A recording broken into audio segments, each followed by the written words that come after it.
Assalamualaikum warahmatullahi wabarakatuh. Halo semuanya, perkenalkan saya Siva Anggraini dengan NIM 2324011084 ingin mempresentasikan matkul pidana dengan judul berlakunya hukum pidana.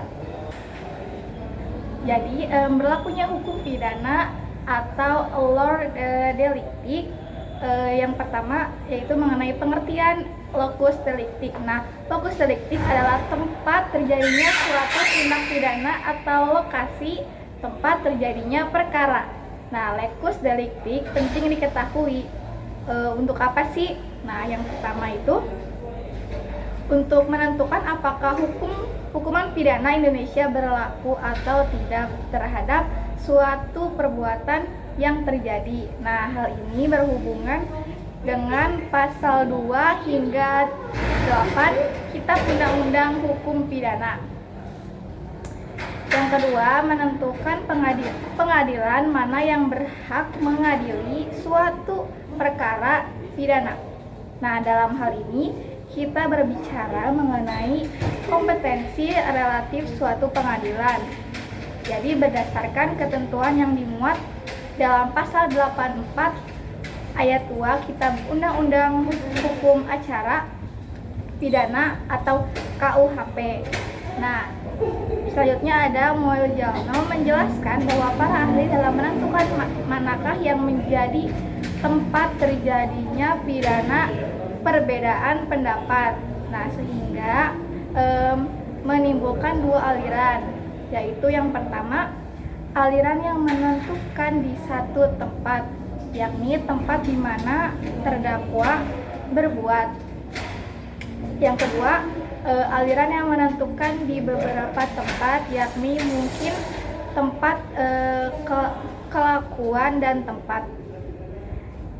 Selanjutnya, berdasarkan aliran yang pertama, terdapat dua teori, yakni teori tentang tempat di mana tindakan atau kelakuan terjadi, atau Ledern Lichamelich dan Theon instrumen. Nah, sedangkan aliran kedua dapat memilih menggunakan teori tempat di mana tindakan atau kelakuan terjadi, atau menggunakan teori akibat. Nah, dan yang kedua tempus delicti. Nah, apa sih tempus delicti itu? Nah, tempus delicti merupakan waktu terjadinya perbuatan delek atau tindak pidana. Nah, tempus delicti ini penting untuk menentukan waktu dan kapan terjadinya suatu tindak pidana, dan juga untuk menentukan apakah suatu undang-undang pidana dapat diberlakukan untuk mengadili tindak pidana yang terjadi tersebut. Nah, suatu undang-undang yang pemberlakuannya setelah terjadi suatu delik atau tindak pidana, tidak dapat digunakan sebagai dasar untuk memutuskan suatu tindak pidana. Nah, yang kedua, teori untuk menentukan tempat delikti. Nah, terdapat beberapa teori yang digunakan untuk menentukan tempat suatu tindak pidana, yaitu terdapat 4 teori, yakni yang pertama ada teori perbuatan fisik. Nah, teori ini berdasarkan pada perbuatan secara fisik. Nah, itulah sebabnya teori ini menegaskan bahwa waktu terjadinya tindak pidana yaitu saat delik atau kejahatan atau perbuatan pidana itu dilakukan oleh tersangka. Nah, yang kedua ada teori bekerjanya alat yang digunakan. Teori yang didasarkan kepada berfungsinya suatu alat yang digunakan dalam perbuatan pidana.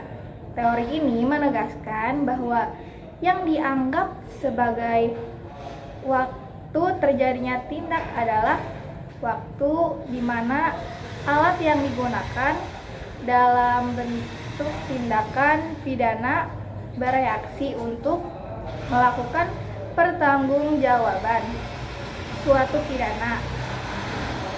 Selanjutnya teori yang ketiga yaitu teori akbar. Nah, teori ini didasarkan kepada akbar dari suatu tindak pidana. Nah, yang keempat ada teori waktu yang jamak. Teori ini merupakan gabungan dari teori perbuatan fisik dan teori akibat. Mungkin itu saja yang dapat saya sampaikan. Terima kasih. Wassalamualaikum warahmatullahi wabarakatuh.